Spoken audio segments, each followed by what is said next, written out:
Hey guys, this is Sarah from Laboo again, and I want to talk about the 5 and the 7 hole cording foot.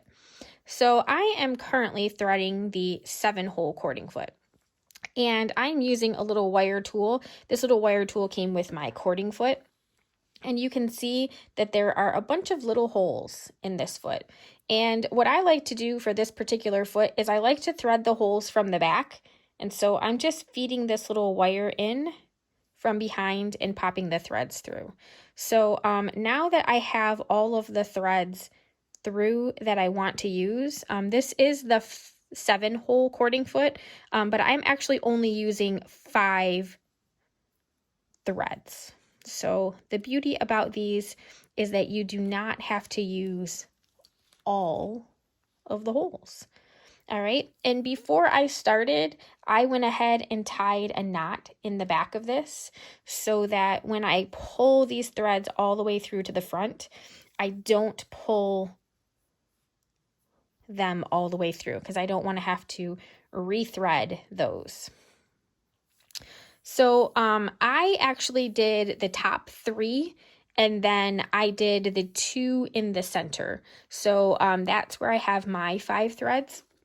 You could use whatever combination of threads or thread holes you wanted to do. Now with this particular foot, you are limited a little bit in the size of the thread because you do have to get it through the hole.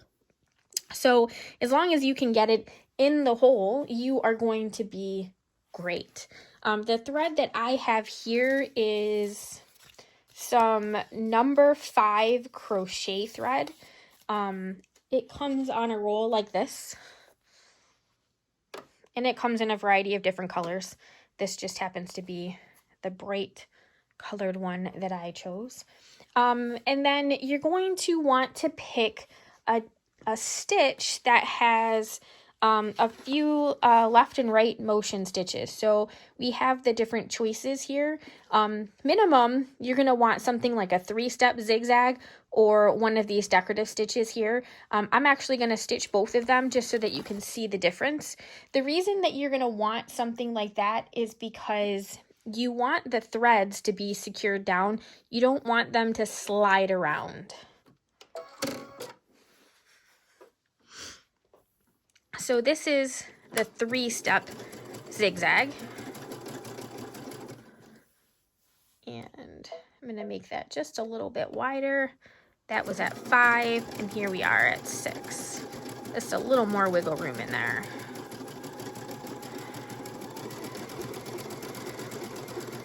And then I'm going to switch over to that decorative stitch.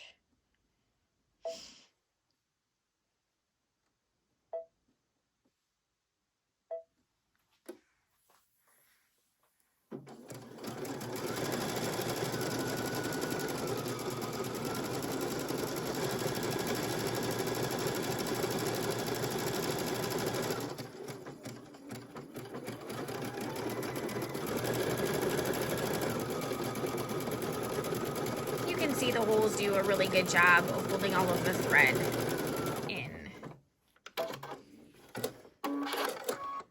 Then there you have it. So I've got a few more threads, so it's a little thicker.